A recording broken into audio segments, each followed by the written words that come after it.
وسهلا ومرحبا بكم معايا في فيديو جديد مع وصفه جديده. اولا رمضان مبارك سعيد، يدخل عليكم بالصحه والسلامه وبكل ما كتمناو ان شاء الله. بغيت نشارك معكم واحد المعسله جد سهله، ممكن تحضروها في هذه الايام الاخيره اللي بقات قبل رمضان، ما كتاخذش بزاف ديال الوقت وسهله في التحضير. بالنسبه لهنا عندي 500 غرام ديال اللوز اللي سلقته وحيدت ليه القشره، ودرت واحد 2 معالق ديال الزيت دهنته بهم، وغنديرو في الفران نبقى مقابله حتى كيتحمر يولي على هذه الطريقه. مباشره درته في بول وغنزيد عليه 150 غرام ديال السنيده، 4 الحبات ديال المسكه الحره، الا كانوا صغار ديروا 4، كانوا كبار ديروا غير 2 ولا 3. عندي هنا واحد المعلقه صغيره ديال القرفه. غادي نخلط هاد المكونات مزيان غير بالمعلقه كيف كتشوفوا. ناخذ الطحانه ديالي، انا عندي الكاس صغير بقيت كنطحن بشويه حتى ولا على هاد الشكل، يعني حتى تلين ليا، غير هو ما تخليوش تيجرى بزاف. هنا مباشره ضفت 2 معالق ديال الزبده اللي ذوبتهم، وهنا عندي 2 معالق ديال ما الزهر. هاد 2 معالق راه كافيين باش انهم يجمعوا لكم العقده كيف كتشوفوا على هذا الشكل. وما تنساوش قبيصه ديال الملح في الاول، نسيت ما ذكرتهاش لكم. كيف كتشوفوا هنايا بديت كنخدم غير بالسباتول كنخلط. كتشوفوا هنا العقده جاريه، ولكن دوك 2 معالق ديال الزهر غادي يجمعوها. بالنسبه كيف كتشوفوا هنا راه هي بدات كتجمع على هذا الشكل هذا. بقاو غير تخلطوها تقدروا تخدموا حتى بيديكم ماشي مشكل. ها هي تجمعت لي كيف كتشوفوا على هذا الشكل ولات كتشكل. هنايا العقده ديالي خليتها كترتاح، انا درتها يعني نهار قبل. من الاحسن الا ديروها نهار قبل باش العقده ديالكم حتى الا باتت وكترتاح مزيان كتولي احسن. هنايا خديت الميزان، هنا كيبقى الاختيار ديالكم الا بغيتو. كنعبر تقريبا كل كره درت فيها 120 غرام، خرجوا لي تقريبا هنا 6 ديال الكرات اللي غادي نشكلهم دي بودان. المهم راه نتوما غتشوفوا معايا شكلتهم دي بودان، وهذوك لي بودان ماشي بالضروره يعني يكونوا مقادين، يعني حيت ملي غتبقاو تخدموها معايا فيها الزبده وهذاك الشيء تقدر تجرى لكم في يديكم يعني مع الزبده كتذوب. انا بقيت خدمتها غير بشويه كيف كتشوفوا راه باقا مازال غليظه، ولكن ملي غادي نبدا نحطها على الورقه ديالي غنحاول نقادها بشويه حتى تاخذ داك الحجم ديال الورقه كامله. المهم انا غير كنسهل على راسي انا الخدمه. كيف كتشوفوا هنا غندير هذه بوده ونخليها عاد باش غناخذ ورق الفيلو هذا.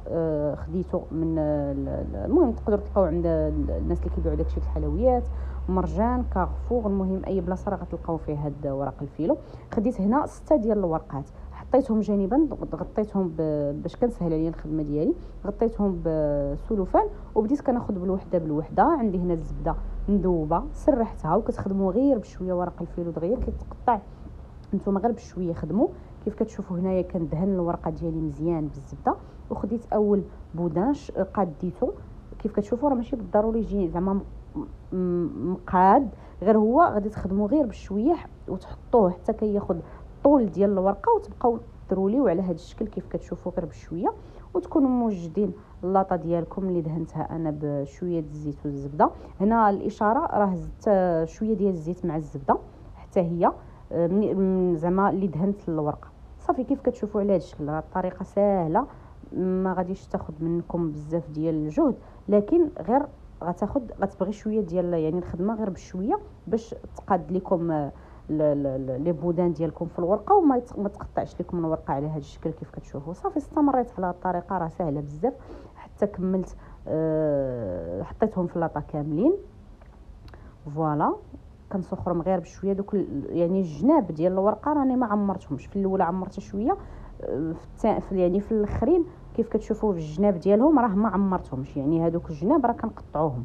هنايا ملي ستفتهم درت الفران ديالي كيسخن، وغادي ناخذ عاوتاني الزبده اللي ذوبت وغادي ندهن على هذا الشكل هذا. كيف كتشوفوا غنبقى بشويه ندهن بالفرشات، تقدروا غير بلا فرشات يعني غير دوزوا الزبده ترشوها ما كاينش مشكل، لكن من الاحسن باش نضمن ان الزبده غادي توصل لكاع البلايص كندير الشيته. خديت هنا موس وغادي نقطع النص عاد باش غادي نبدا نقطع.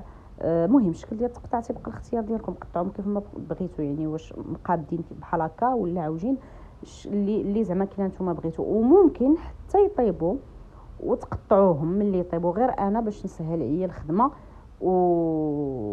ويجيوني ساهلين بحال هكا نحدهم يعني خضرين. قلت نقطعهم على هذا الشكل هذا صافي. ودرتهم في الفران. اللقطه اللي فاش خرجتهم في الفران ورشيت عليهم العسل مشات ليا، سمحوا لي واش ما صورتهاش واش مسحتها ما عرفتش، المهم ما لقيتهاش. كيف كتشوفوا هنايا مباشره كتخرجوا من الفران كدهنوا عليهم العسل مزيان مزيان، وكتخليهم حتى يبردوا وتديروهم بشي سوبيره ولا البلاصه اللي غادي تحتفظوا فيها. هنا غير زينتهم بالفستق كان عندي مهرمش كيف كتشوفوا، الشكل ديالهم جا رائع، المذاق محمرين جاو من داك الشيء الرفيع.